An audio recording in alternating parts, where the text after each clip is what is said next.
And we're back. We're back. Okay, You ready? I am. Cool. So we're talking about nutrition today. Where there's a lot that is in the nutrition world of CoPal. What sparked the conversation for today? Well, whether people realize it or not, I spent over 15 years in the health and fitness world. Yeah. Right? Own gyms. But I always hate to say own gyms because that's not really how I approach anything. I always approach things as putting all of the pieces together into a whole unit. And so my gym life and ownership days were nutrition coaching, lifestyle coaching, helping people manage stress, wellness, right? All of the Sure. pieces. And the years that I spent nutrition coaching for people was the catalyst for moving into the food space. Mm-hmm. And when I made that decision, it wasn't because I knew what it was going to even be. CoPal didn't exist. There was just a concept in my mind and a problem in my mind that I wanted to solve.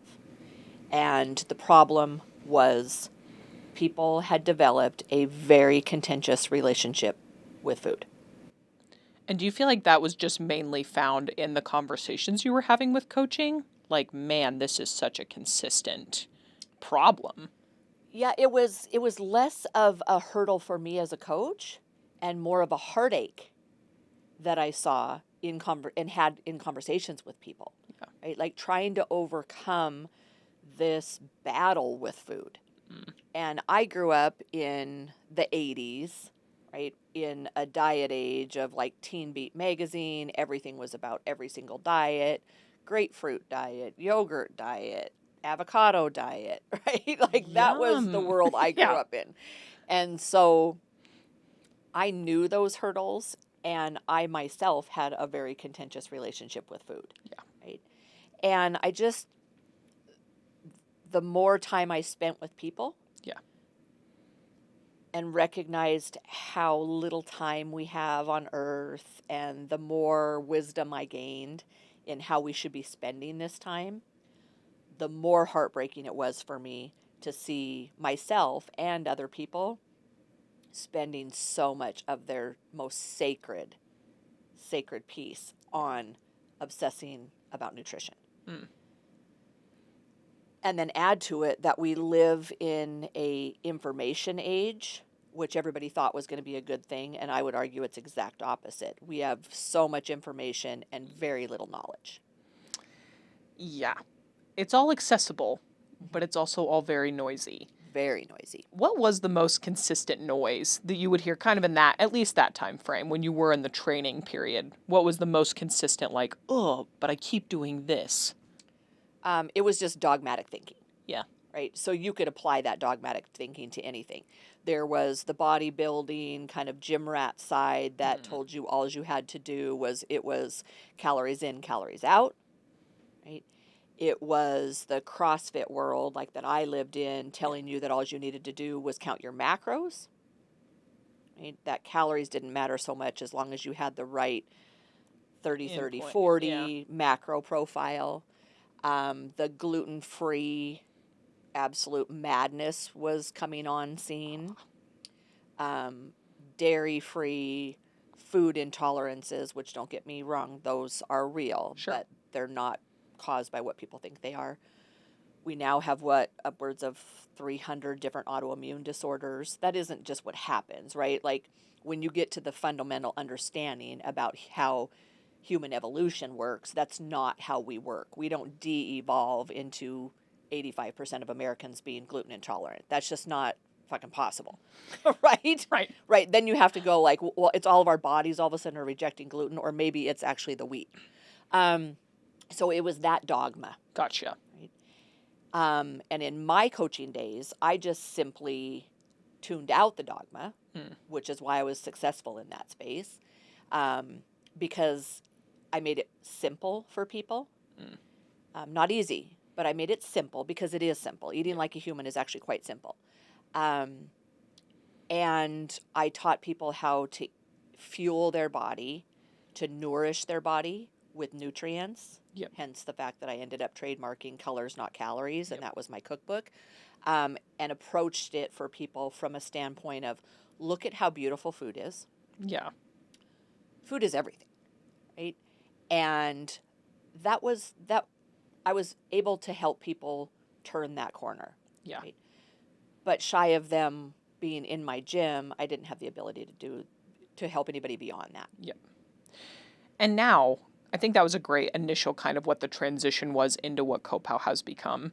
But what is your personal philosophy? Like when someone says, like, Evie, what does nutrition mean to you right now? It means nourishment, fulfillment, peace of mind, and ease. Simple. Very Not simple. easy, but simple. Okay. Well, I really wanted to share a story with you from Oh, yesterday cool. that Yeah, happened. for sure. So I was doing a voice message back and forth with a friend who was talking to me about beginning to explore kind of just like their intake and what, just the kind of stuff that is making them feel less than optimal, kind of shitty throughout the day, brain fog, slow energy, all the stuff. And she was talking about, I had said, something I like to do is go through a restriction period of just like the different pieces that you think about. Dairy was a huge one for me, especially fake dairy. Yeah. And that was one that she had said, I would be devastated if I found out that I couldn't consume dairy, traditional cheese, like da-da-da. She's like, it's my life. And so the question that I kind of was coming up with there was I just offered a bit of a reframe. Like, but then if you're cutting out this piece that then allows you to live 30 to 50% brighter and more energetically in your life, like how would that reframe feel? And so that's where I was really excited to talk about that is how does the shift from the restriction of what you can't have shift into an abundance of what nutrition really can be and serve?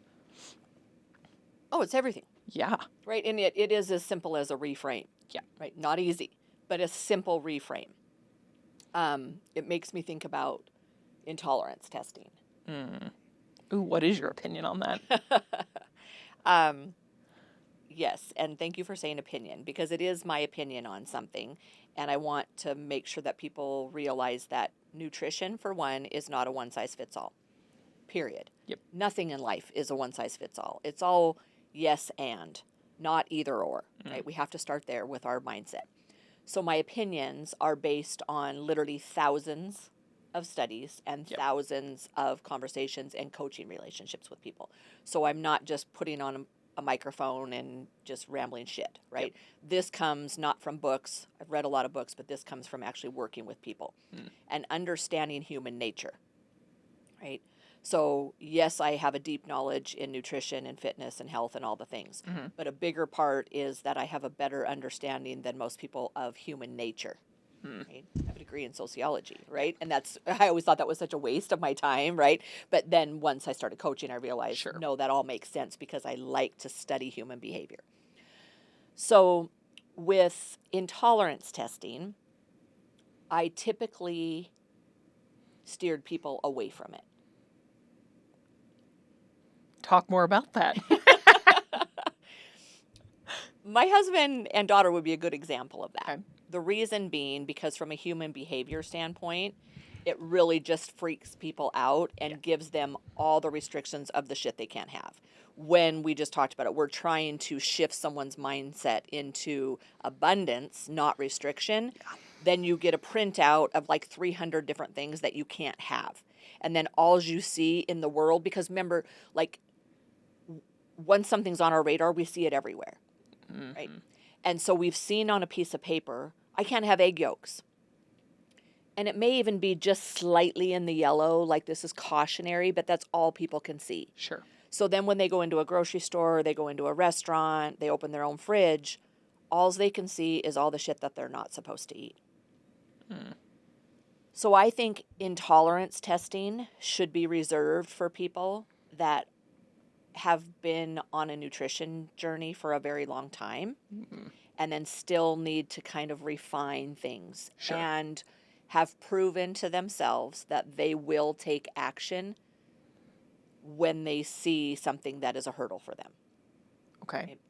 Because the majority of people won't take action. We've done intolerance testing. I've done it, and I take it with a grain of salt, and it really just kind of firmed up what I already had felt in my own body. Sure. There was very little surprise in it. Um, but my husband and my daughter, who don't live in the nutrition world or anything else, when they got their intolerance testing done, it was just a nightmare. And then they almost just defiantly wanted to eat more of that stuff. They can't have it. Like, it just, yeah. You can't have it, so now you want it. Yeah. Okay. And so for someone in that situation, like where they really don't need the intolerance testing, where is that start for people like that then? It starts by getting to know your body. Your body will tell you most things, right? And actually, Dr. TJ, who's Yeah. my functional medicine doctor, we do the, True or False with Dr. TJ in my other podcast. He and I actually differ on this. This is the beauty of really Yeah. good, solid relationships, is that you can disagree on things, especially in the nutrition world. He's looking at it from a medical standpoint of saying, yeah, but you may feel a certain way and you don't realize which food is causing it. Yeah. I approach it from, yes, that may be true, but too much too soon is overwhelming, and people are already really overwhelmed. And so starting from a baseline of be quiet and sit still during every one of your meals. That's actually the only way you're really properly digesting food anyway. If your body is up and running and you're in the car, you're in fight or flight, you're not in rest and digest. Okay, so you need to start by sitting quietly and paying attention to your food. Yep. Whether you pray or not, I don't care, but giving thanks for the food that is sitting in front of you, because something had to die or someone had to do a lot of hard work for you to be consuming that food. That's big for me. Yeah. That builds awareness, it builds appreciation, and it starts to move your mindset into the direction of gratitude and abundance for the food you have in front of you instead of deprivation and hate. Yeah. If you knew what it took a farmer to grow a certain crop that then you just throw down without Inhaled, thinking yeah. about it, if you stop to think about that a little bit, you would live in more gratitude for your food and a sense of more abundance. Yeah. So it starts with that. Sit quietly, eat your meal or meals, and pay attention to how your body responds. If people are going to go through an elimination, Yeah. prior to even eliminating things, and we can talk about that because I've got some really good actual I want to tangibles talk for about that. it. Start by just paying attention and sitting down quietly. Keep a notebook beside you Yep. before you eliminate anything, and just write down how you feel about 30 minutes after, how you feel an hour after, and then all the way up to 3 hours after. Ooh. How you feel. That's the part people forget about, right? Your food isn't digested in 1 hour, Yep. right? Or you'd be pooping every hour, right? So, right, What a day. like once or twice a day. That's Yeah. not a fun thing, right? We No. hope you're not shitting every hour. That's a But bigger then conversation. call me. Yeah. Or don't. Or don't send me pictures. People used to send me pictures of their food all the time and Oh shit. my I was like, never send me pictures of anything else. Oh God, that's hilarious. Anyway, Yeah. 3 hours after, Yeah. write down how you're feeling. Right? A lot of afternoon tiredness comes down to probably what you ate for breakfast. Which, a bit of a side tangent, but when should people drink their coffee? Not as a tool to wake up. Mm-hmm. That's all I know. Right? Like I can't tell you what time of day because there is no time of day because Totally. everybody wakes and sleep cycle and all the things at different times. But you shouldn't be grabbing coffee first thing in the morning to wake up. Sure. Okay. Coffee is actually an adenosine blocker. So adenosine is what's actually telling your body you're tired, right? So coffee blocks that. Caffeine blocks that. And so you're really telling your body to shut up, right? Which you may not think is a big deal until it is a big deal, right? When then you've got chronic fatigue and brain fog and digestive issues and all the stuff, Yep. right? So there isn't a blanket answer for that, but Sure. it's just don't use it as a method of waking up and getting energy, because you're not getting energy from coffee. You're just not. You're telling your body you're not tired when it is. Yep. Appreciate that. My coffee is about 2 hours after I wake up. 2 to 3 hours. Me too. Yeah. And kind of back to the restrictive conversation, I also really want to talk about the shift that has to happen around diet culture, because that's it's so loud in any generation. But I think we're just right on that same track. So if you would kind of talk about the shift of the noise and just how it relates to the real food. So I don't believe in diets.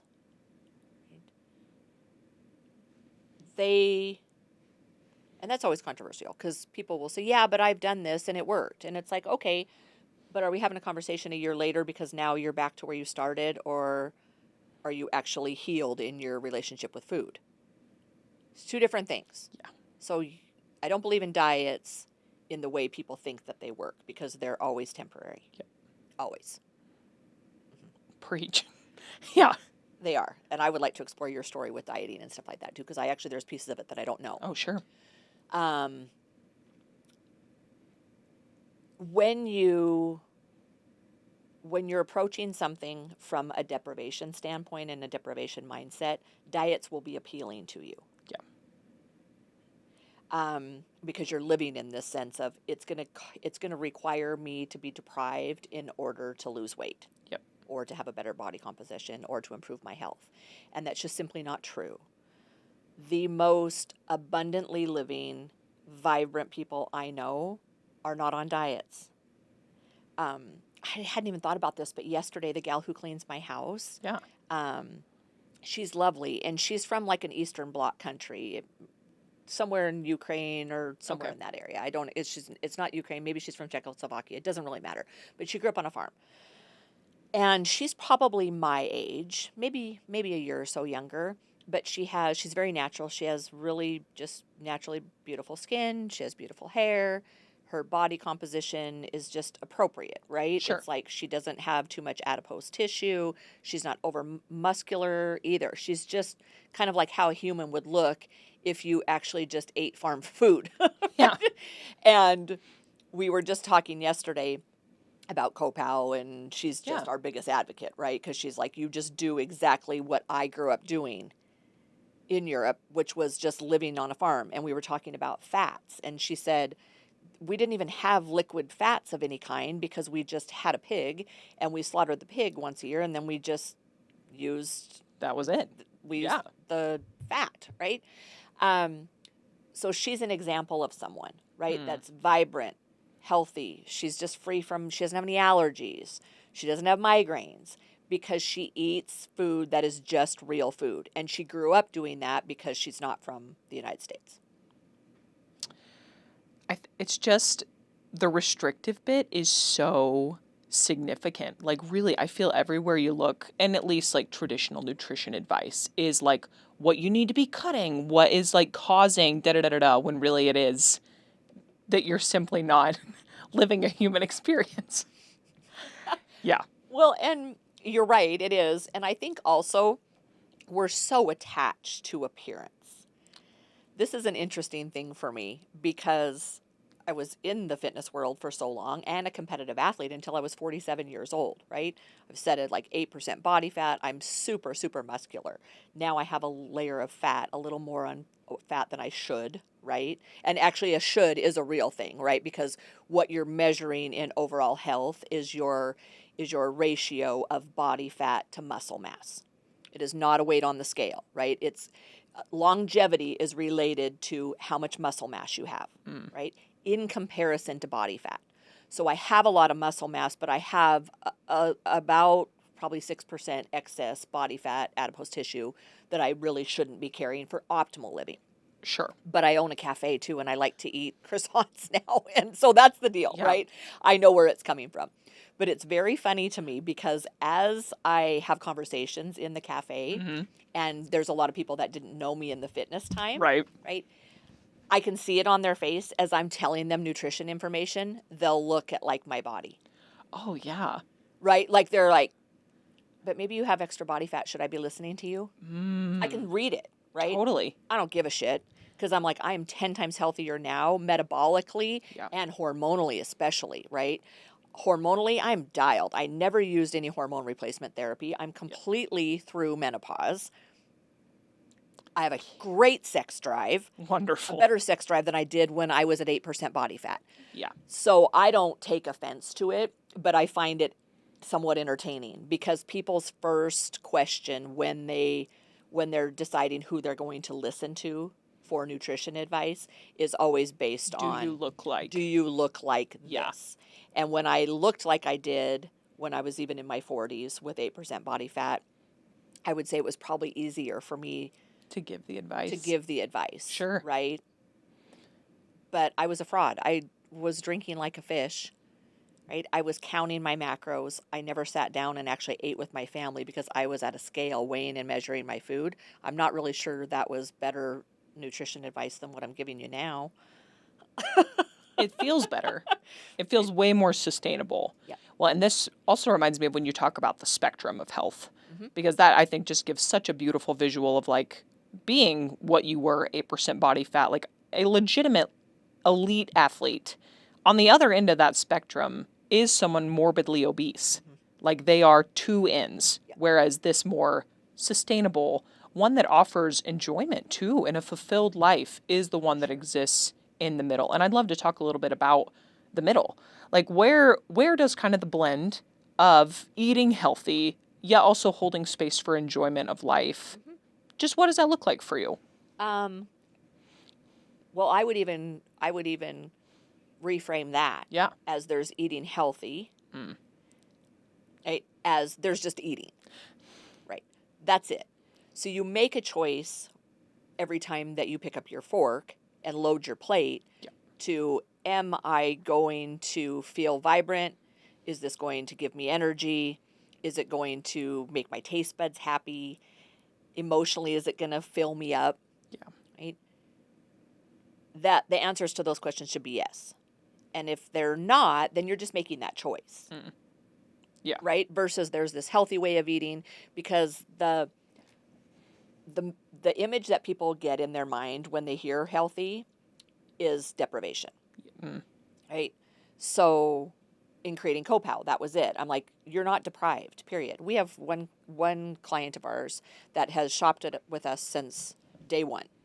And he's lost like 75 pounds. Wow. But he eats lasagna and enchiladas. Our enchiladas are phenomenal, right? He eats all those things. It's just that it's all real food. Yep. It doesn't have any inflammatory oils in it. It doesn't have any inflammatory grains in it. It has grains because he eats farro, right? But it's a high quality grain. Right. There's dairy in there, but it's organic cheese. We know the source, right? So I would just reframe the healthy eating versus non-healthy eating, because it's all just eating. And then you're deciding, what do you want the result of what you're putting on your plate to be? Do I want to live fulfilled? Do I want to live with 8% body fat? Right. Sure. When Okay. I make a decision to eat a chocolate croissant, and that's just so you know, it's like my kryptonite. When I'm in Italy, all I do every morning is walk and go to the little farmer's market and get a cappuccino and get a chocolate croissant, period. Which is why I opened the cafe too, right? Because I am going to Europe next month, but not as often. Sure. And it's like being in Europe when I go to my cafe. Same know. pastries, same best. everything. But when I make the decision to have that croissant, I ask myself, have I done the things that I need to do? Because I'm probably going to feel a little sluggish about an hour afterwards. Sure. And is it worth that to me? Yeah. And sometimes the answer is yes, and then sometimes the answer is no. But just an aware check-in. Yeah, it's just a choice. Yeah. How do I want to be feeling now? Yep. And in 30, 1 hour, 3 hours. Love it. You got it. And I think that there's something, sorry to interject No. there, but I think there's something very empowering if people can get to that place. Yes. I think across the board, we've abdicated a lot of the responsibility for our own life in favor of convenience, right? Like someone else will just take care of it for us. But how's that working? Right? Financially, it's probably not working well because you probably order way too many things on Amazon, right?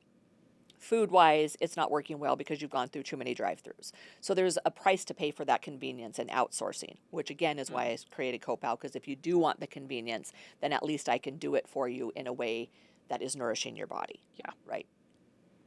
genius. Really is. And so empowering. Very I find empowering. it so helpful to just like when people are starting with this, like, what do I eat? Love being just like, if it is convenience that's your issue, check out this website. Literally anything you order from here is whole, real, and freaking delicious. It tastes good. Really good. Yeah. Better than anything most people cook at home. That's the truth, right? It's me. I am most people. Yeah. Yeah. So it's just important to point out that we have to be, it's very empowering to be able to make those decisions. Yeah. Right? Instead of beating yourself up over things, you actually feel excited about the choices that you're making and the freedom to make those choices. Yeah. It's why Weight Watchers worked, right? It's like Weight Watchers works. And for some people, I do know some people that have been on Weight Watchers their whole freaking life. And Yep. it makes me feel kind of bad that you have to count points all your whole life. That seems a little silly.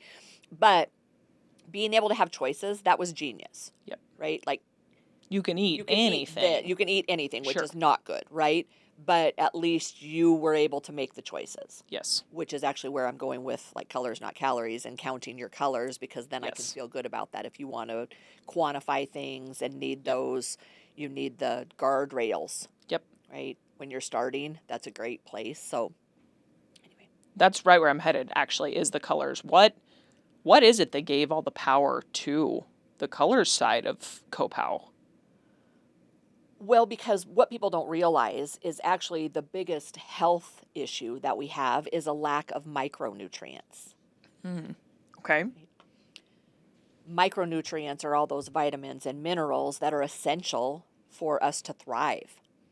And we've so narrowly focused on macro counting and macronutrients and thrown out all discussion and focus on micronutrients.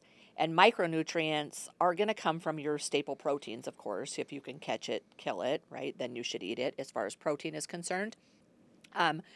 So you're getting micronutrients that way, but you also get a plethora of micronutrients from a very colorful diet. And that helps you focus on all of the beautiful, colorful, delightful, flavorful things you can eat, Yes. right? Which is a totally different deal than here's what you can't have. I loved I forget which podcast it was that you did talk about just like, because it's 5, right? You want 3 to 5 colors on your plate. And Every that, meal. 3 is a great starting Yeah. place for people. but that, the simplicity was just such a light bulb, at least for myself, was just like, okay, I'm eating way too few, because I'd finally got the not eating too much and like eating real protein. But then it was really when I did start eating the colors that it was like, I feel awesome. I'm having a way better time. Yeah, and that's the back door Yeah. into freeing your body from excess adipose tissue and from all of the other issues, right? Is feeding it all of the things that it needs. Yeah. When your body doesn't feel like it's starving anymore, and I don't mean from lack of food, that's one topic, but starving of nutrients.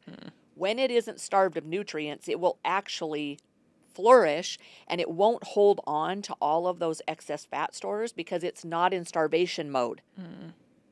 And that doesn't come from calorie restriction. It doesn't. It comes from an abundance of nutrients. Give your body an abundance of nutrients. It says, oh my gosh, thank you so much for actually giving me everything I need. Guess what? I'm not going to die tomorrow, right? So Yeah. I don't need all this excess fat. Your body will hold on to those fat stores because it knows it needs it to survive. So when you are starving your body of nutrients, you hold on to excess fat, period. When does that shift? When do people feel that in their bodies? How consistently? So when I coached people in nutrition, we oftentimes would have to really up their caloric intake, which was very challenging for people, especially that have lived in a diet mentality, deprivation. I've got to cut all my calories. It just stemmed from trust. Yeah. Right? They trust that I was not going to mislead Lead them. them wrong. Yeah.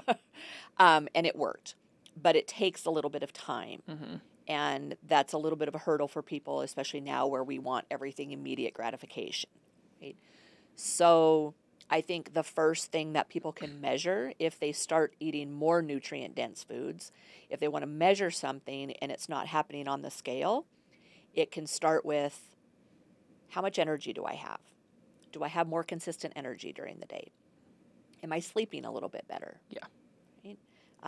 Look at yourself in the mirror in the morning and like, what do your eyes look like? Do they look groggy and tired and disconnected? Or do you look in the mirror and go, ooh, there's some vibrancy in that face that's Yeah. looking back at me?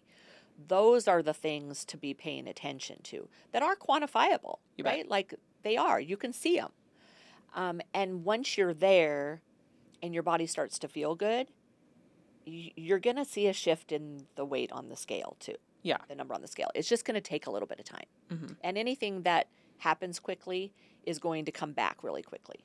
That's just a rule of thumb, right? Yeah. Weight'll do that. Well, and I like a monkey can starve someone or put them through some fucking crash diet and get them to lose weight. Yeah. Right? You don't need a nutrition coach for that. Anybody can do that to you. Yeah. But can you keep it off for the rest of your life and be happy and abundant with food? I tried. Didn't work out real well. Tell me more about that because sure. I don't know a lot of your like early Sure. on stuff with weight. Yeah. I grew up overweight. Like from young age, that was a pretty consistent. And I grew up in like a meat and potatoes home, farmhouse, right? Like fried chicken was the move. But then, oh, go ahead. Okay, let me ask you. So were you overweight or you were full? Like what's the... I was a big kid. I've always been a consistently large being in comparison to those around me. And mind you, my kindergarten in class was 10 comparison to other people. people around you? Yes. Yes. And that was the big one. That at the time it was overweight and very shameful, but likely I was healthy. And then Did your parents play a part in that? this is where it gets fun. For sure. My dad was a very meat and potatoes fellow. Like simple, just wanted to taste good, don't really care what's in it, but want it to be filling. And my mom was definitely that as well. But then she stepped into Weight Watchers at a very, I think it must have been like really when it became a big deal. And that was such a prominent part of my like developing years with like my relationship with food. I remember very consistently like the 100-calorie packs were a really big part of my childhood. And like those were, you know, like only have one of those or 1 to 2. And so like restriction was something that came into my life pretty early. Like grade school early? Yeah. Yep. Went to my first Weight Watchers meeting, I want to say around 10. So yeah, that definitely had just a weird send off for my relationship with food. And then high school, I was really active. Sports were really in play. And so my metabolism was able to keep up with what I was consuming, which high school was weird, right? Like you're just eating kind of whatever's getting put down in front of you. It wasn't really intentional. And then when I shifted to go to college, my life really took a big old flip up on its head. And I became really disconnected from my body and my intuition. I had genuinely no clue how to listen to it. And I gained around 60 pounds my freshman year. And so existed kind of within that range. My highest weight ended up getting up to about 305 pounds. Really? Yeah. Yeah. I had a few knee surgeries that, you know, restricted movement. And so but that was a very, why is all this happening to me time in my life? And it wasn't until I began dating my now husband, who even at that time was just living a very intentional life. It looked different than mine, but it was very driven and intentional. And that's when things really started to shift for me of like, well, if I want to be hanging out with people like you, I'm going to need my life to look a lot different. And so that's when the shift began to, because up until that point, I'd just been so out of hate. Like, I hate the way I look. I hate the way I feel. I hate that I'm over 300 pounds. Like, I couldn't even wrap my head around that. And then I think I know we've talked about this before, but the shift happened when it was, okay, but if I could offer this to myself out of love, if I talk to myself like I talk to my best friend, I love you and I want you to be able to move when you're 40. I love the way I feel when I eat foods that fuel me. And so it was really those initial mindset shifts that really began it. And then it's been over the past like 3-4 years that I've lost about 75 pounds. But it's not a rush. It really is. I want it to be sustainable. And I also love the cafe. The olive oil cake is one of my favorite things in the world. And so it really has just become what is it that I can eat that makes me just feel strong and alive and able to be present and keep my energy levels. That I could not believe how much that shifted post the weight. But I will lose 100 pounds by the time it's over. And it's less about the weight, but more about living in a body that allows you to be fully present in a space without you having to think about the way that you're looking or positioned or da-da-da-da-da.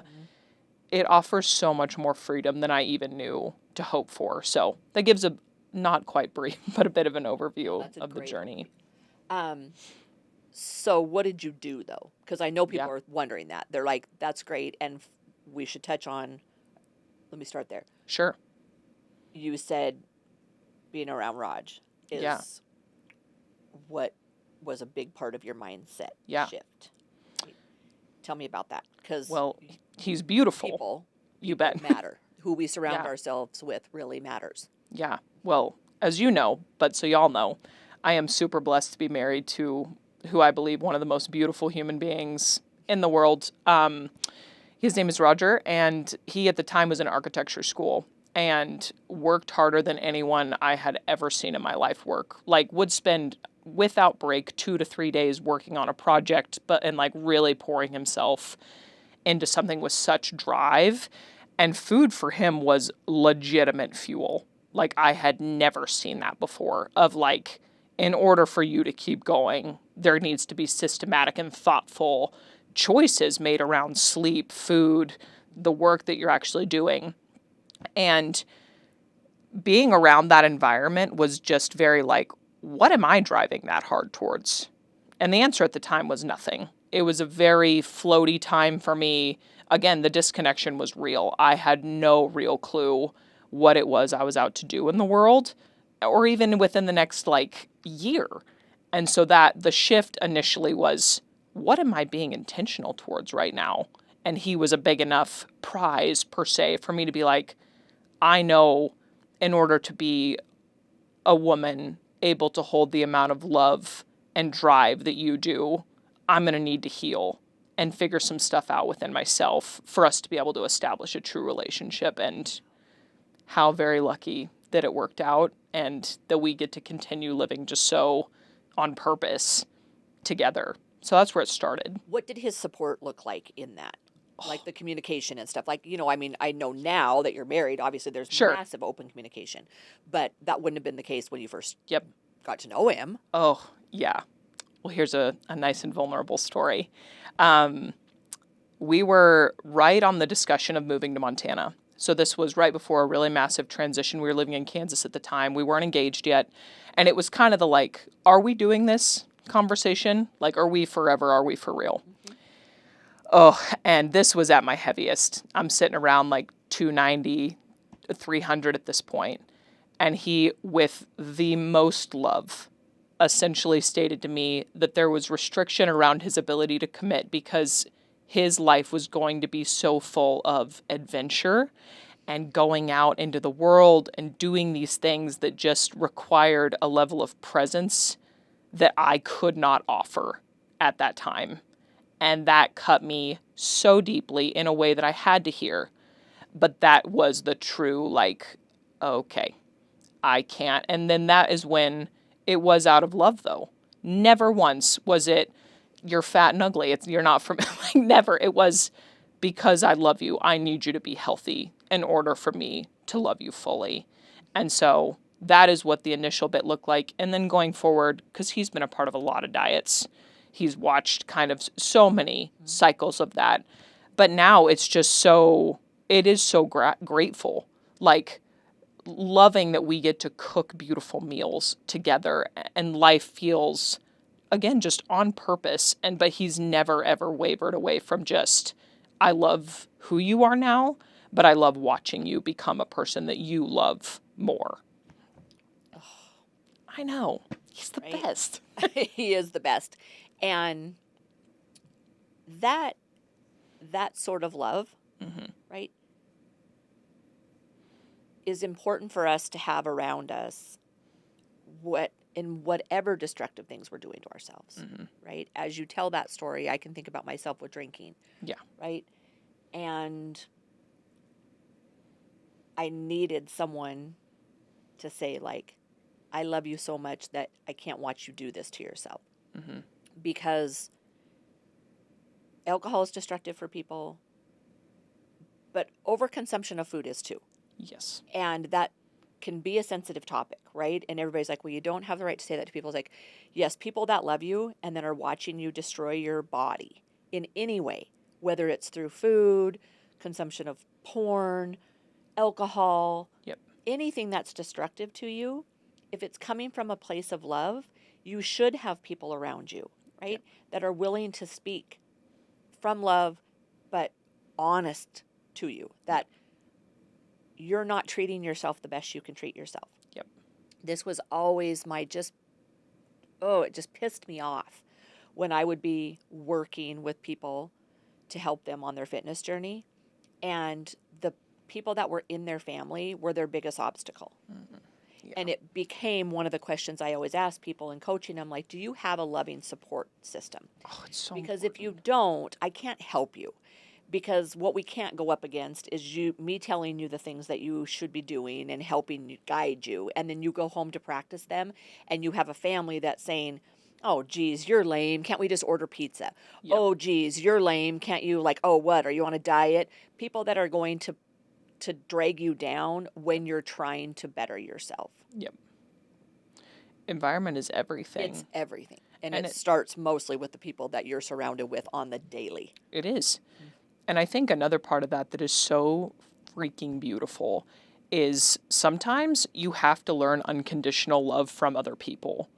And then it gets to a point, having watched it, to where you do get to offer that to yourself. But if you're sitting and thinking like, well, I don't really have anyone in my life like that, that's the first problem. Mm-hmm. Like your circle, you are the sum of the 5 people you spend the most time with. No question. And if those aren't the people that are making you feel empowered and healthy and wanting to make decisions that are better for yourself, it's just time for a new circle. Yeah, ouch. And then what do you do if that involves a marriage or a partner? It's a lot of conversations to start. We lead with curiosity, right? I think, and we're right back to dogmatic thinking, which is if I don't have that, all bad. No, it really is a lot of conversations of this is what support looks like for me right now. And if people can't meet you there, that's a deeper discussion. But if you are first able to communicate, like, this is what season I'm in and I'm struggling in right now, and if you can support me in this way, that is what's going to enable me to be able to show up better in this. And if that is met with rejection and, well, why don't you, blah, blah, blah, that's the bigger conversation, because then it's deeper at that point, right? And then you may be looking at a really significant life's change. But communicating it, right? Mm-hmm. You, that person, at least the open communication about Yep. this is where I am, this is what's important to me, and it's coming from a place of improving myself and allowing myself to show up as the best me in the world, and I need your love and support in that. 100%. Which,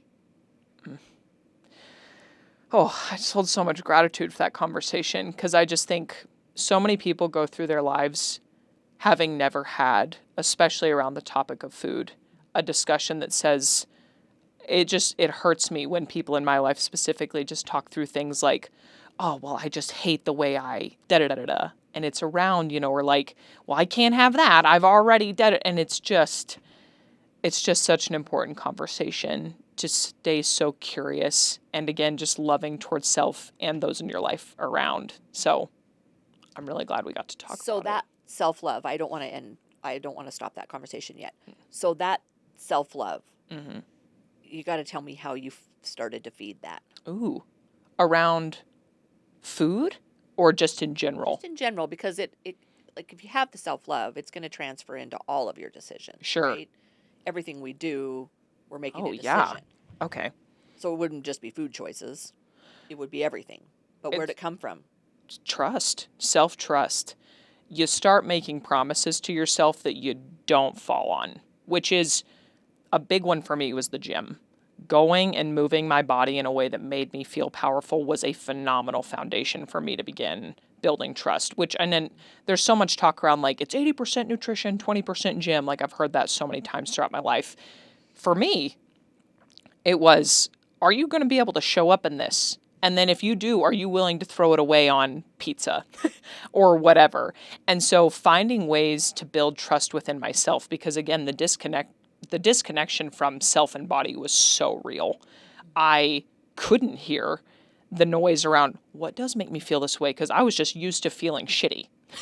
And so then being able to separate that from I'm promising myself an hour 3 times a week to move my body. It started at home, a home workout, going on a walk. It was simple stuff, but making promises that I knew I could execute on and then showing up for them consistently was by far the biggest foundation in growing love for self. You said exactly what I was hoping you were going to say. Cool.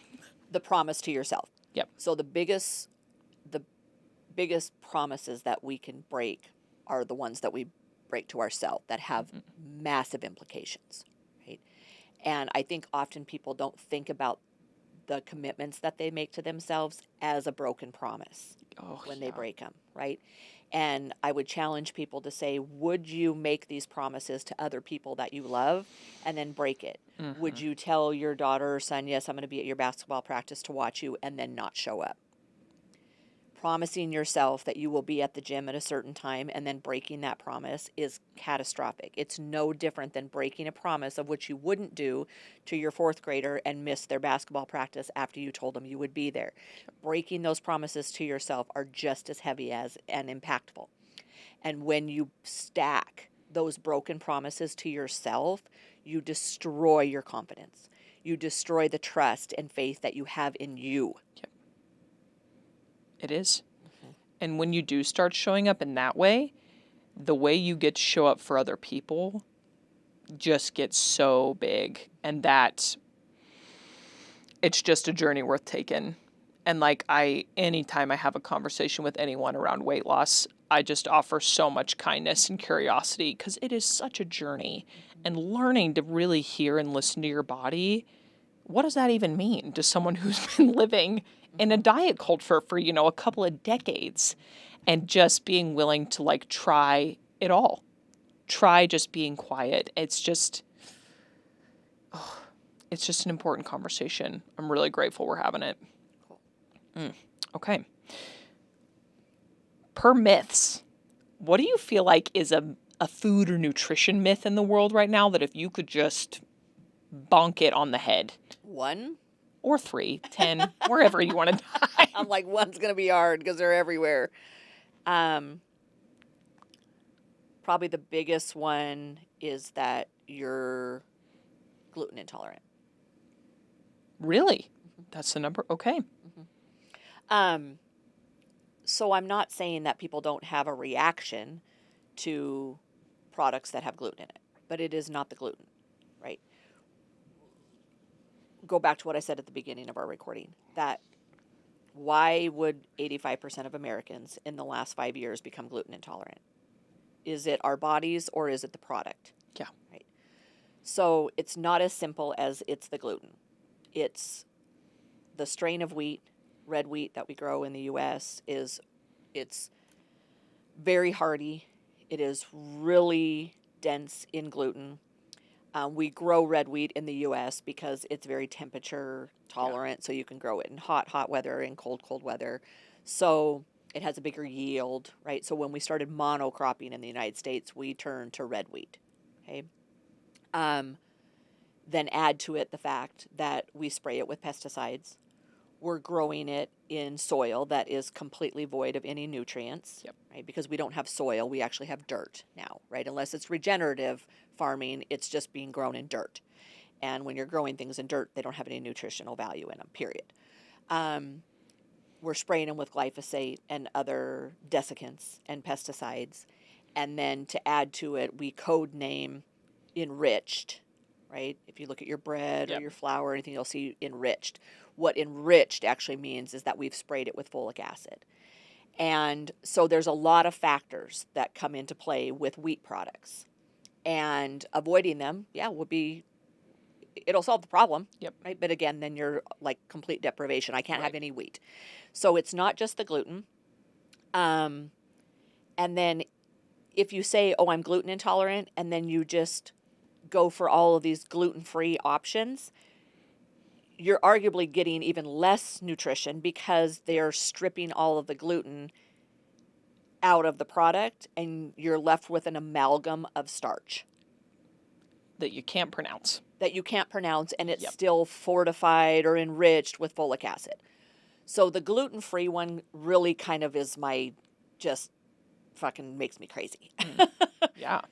So yes, you may have reactions to wheat products. It's most likely not just the gluten, it's the wheat that you're eating. You would have to then make a choice. Do you want to just avoid all wheat products? That is one solution. I solved the problem in the way I believe it, and I import 100% of our flour and our grains from Italy. Yep. Because they grow a durum wheat, an ancient grain that that humans evolved eating, and so our bodies naturally know how to digest it. So I don't believe in all the deprivation. So I'm like, I'm going to actually bring in something that you can consume. So the gluten-free one is just really kind of irritating to me. Okay. And then I also think that because we've lost attachment to a lot of what matters and purpose in our life, like we're all just kind of wandering around like, what am I really doing here? Right? There's just too much noise. We're confused. That a lot of people have now attached, like their food is their religion. Right? It's like, why are you so attached? Is your identity wrapped up in I'm gluten-free? I don't know. I would prefer to identify as something a lot more important than gluten-free. Vibrant. You got it. Yeah. Well, and you touched on it a little bit in the first part of that, but would you speak a bit to source and its importance and like the role it plays in Kopal, like the source of our food? Yes, so that's a deep dive, and we literally could record a whole entire show on it. But the easiest way for people to kind of wrap their mind around it is that our microbiome, our bacteria, they mimic what's in the soil, right? Okay. So our microbiome is tied to the soil's microbiome. They're nearly identical. So when we're eating foods that are grown in dirt, not soil, dirt that has been tilled, you see it. We live in, Idaho and near eastern Washington, just clear cut of monocropped fields. That is not soil, it is just dirt, and it doesn't have a good, rich biome in it. When we eat foods that are grown in that type of dirt, that is what our microbiome consists of. We need a healthy, flourishing, diverse microbiome in order to have health, right? To have a good quality of life and really good digestive health. That is another reason that I'm not big on deprivation and pulling all these food groups out, because when you pull a food out of your diet, you no longer produce the bacteria to break that down. We actually want to be feeding our microbiome a diverse amount of food so that we have a good, diverse microbiome. That's the source of health. Okay. So how that's correlated to the food we eat and where it's grown is that. The soil that it's grown in is going to be what our microbiome looks like. And those really should be identical, right? Rich and vibrant soil should look dark black and abundant, right? Not dust clouds. Yeah. What is criteria of source for Kopal? Well, so mostly right now for me, it's based on relationship. Yeah. Right? Getting real food from real people. Yep. Right? People that are living a commitment to changing our food system. Okay. Right? I just went down to Missouri a couple of weeks ago and spent the day at Castor River Farms with Johnny Hunter, who's truly, it's just unbelievable what he has created. A sanctuary for growing food. He has proven that food and real life can be grown in harmony, right? He's got these regenerative, just cool, like cover crops and stuff that he plants off to the sides and on the corn and the triangles of his property, Yeah. which, as he explained this is pretty interesting. So he's got Milo is what it's Yeah. called. It's sorghum. Okay, so yeah, you're from a farming Yeah. community, so you would know. Milo kind of planted in these triangle pieces of the corner of his fields. And it, as he described it, now that's a place for deer to bed down. When you drive around his farm, there's dragonflies, there's grasshoppers, there's deer. An There's ecosystem. a whole ecosystem. Yeah. There's life where he's growing food. Imagine that is meant to give us life, right? You can't strip all the life off of land and then grow food in it and think that we're going to feel abundant and full of life. So he does this in the corner because he's very strategic about what he does. He does it in the corner where it would be really more time consuming for them to get their combine when they're going to harvest. Sure. It would take more time to have to make all of those intricate Right. turns into a corner than it does like the loss of crop in that area. That's So he just cool. weighs the cost of like, yeah, I'm going to miss, 500, whatever it is, 5,000 square feet or whatever it would be. Sure. He's going to miss that in crop revenue, but it more than pays for itself in the time that he doesn't have to back that combine up a million times to actually harvest anything out of there. And instead creates a true ecosystem. fully functioning habitat too. Absolutely. Wow. That's really beautiful. So that's just one example. Right. And now do I do that with everybody? No, because I can't. Like every tomato and I mean we've got a local farmer here, Fernan Hill Farms, Yeah. that brings us produce into the store. They don't have enough produce for us to use in our food production. So some of it we do have to get from Charlie's Produce, Sure. right? Organic. It's all organic. But any opportunity I get to go out and walk someone's fields. I'm going in 2 weeks. I'm going over to our new olive oil supplier and meeting with them in New Jersey to see how they import. They use an olive oil from Sicily as well, and I'm taking a trip next month I'm going to Lisbon. And then I'm going to Capri to meet the family that does our flour and look at their mill. And then I'm also got invited to go look at the plant where they do all the crushing of the olives and stuff for the olive oil. Amazing. So this is fulfillment to me, right? Sure. Like that's not work. But that's the level of dedication that I have to improving our food system is it's starting with real people and real food. Real relationships. It's pretty cool. We're back to using Thomas Cattle Company, which is a regenerative cattle farm that's in the Awahi Mountains between Boise and like where the Oregon border is. And they're a lovely family and we're super excited. We finally figured out the logistics. That's the best steak we've ever had. We've had to use a couple of different suppliers. Always regenerative, always clean and Sure. pastured. But, for us, one of the challenges is a farm or a ranch big enough to supply the demand that we have, but yet small enough to still use clean practices? That is definitely a challenge for us, but I'm committed to it, and it's what my role in the company is. That was amazing. I get pumped every time you talk about the source and like just why the realness is so important. I don't think that you could have come at a better time in the food industry. And that's exciting. Yeah, I agree. And at risk of sounding overly dramatic, I actually think that I was born for this moment. I really do. What I've experienced in my own life, in my career, what the world has gone through over the last 30 years, I now know I was born for this time. And it's challenging to try to explain that to people, right? Because how do I say that? How do I say that I am the thought leader? I really am the thought leader in understanding that we are starting to move away from a fragmented Yep. vision of nutrition into a holistic, bringing all these pieces together vision and understanding of nutrition. That's where the consumer is going. How do I describe that to people when they're like, yeah, you've got a really cool thing here and your food's good? Right? Yeah. Do you have 10 minutes? Yeah, Or 10 years to understand what I'm saying. for sure. It's challenging, but I really do know that I was born for this time. And how cool for me to be able to bring this to the consumer in a full nutrition and lifestyle experience, but also be intricately connected and build relationships to other people that are growing the food and Yes. producing the food that want to walk this journey too. It's like it's A a true convergence lighthouse. of everything I could ever ask for in my life. Yes. And when you cast out what Copal will be and the role that it plays in the world of food and nutrition, like talk me through that vision. I don't think that there's a ceiling on it. Really. Yeah. Right. We're raising capital right now, right, for to fuel this industry. Just so you realize, takes a lot of labor, so it's very labor intensive, but it's also Yep. very capital intensive. Right?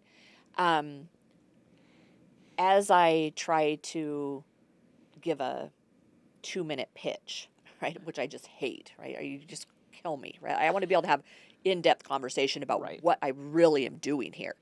Trying to put that into a 2-minute pitch is impossible because there isn't a ceiling, right? I really believe that Copal Foods is where like Trader Joe's was back in the 60s when Joe started Trader Joe's. Now it's morphed into just a glorified junk food.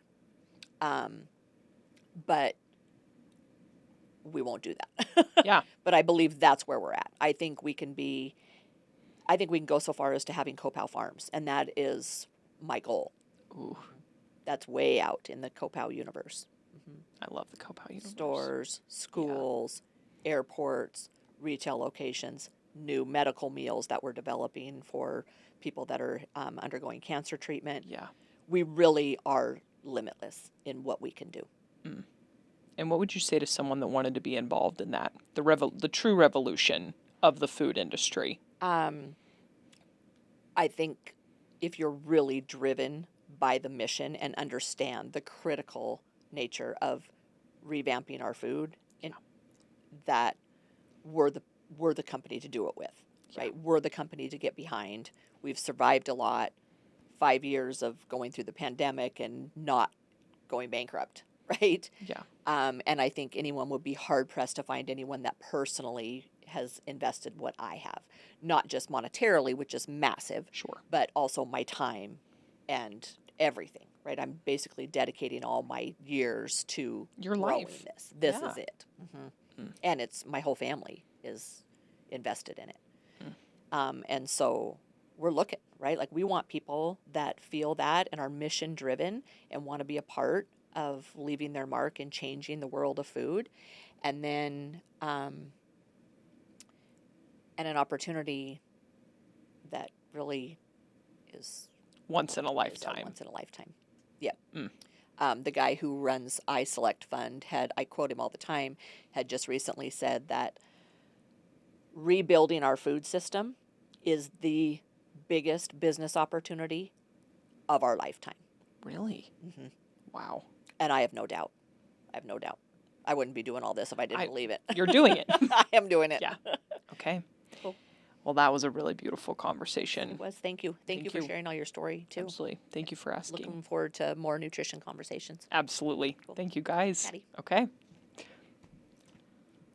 That felt awesome.